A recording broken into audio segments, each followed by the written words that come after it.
যে কোনো চরিত্রের মধ্যে আগে আমাদেরকে সে প্রবেশ করা।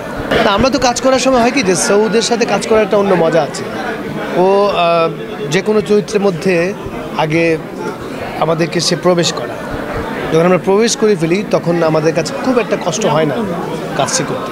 আর আমরা সিনেমার চরিত্রের বাইরেও আমরা এখানে যারা কাজ করেছি তাদের প্রত্যেকের সাথে প্রত্যেকের একটা ব্যক্তিগত বন্ধুত্ব আছে, সম্পর্ক আছে। সেই জন্য কাজ করতে গিয়ে আমরা পুরো সময়টা এনজয় করেছি।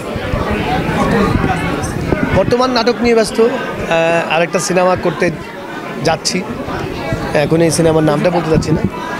আর বেশ কয়েকটা সিরিয়াল, তো নতুন সিরিয়াল আসছে, মিলন হবে কতদিনে, ফুলবাহার, এমন যদি হতো, এই কাজগুলো করছি।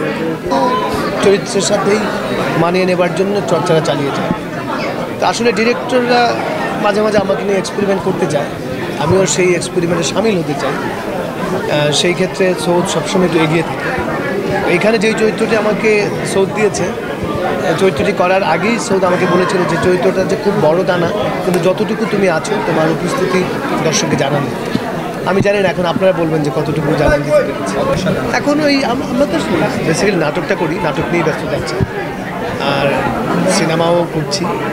সিনেমার খবরগুলো আসলে আমি এখন দিতে চাই না, যখন আরও আমরা শুটিং করবো বা ডিরেক্টরের পারমিশন নিয়ে জানাবো।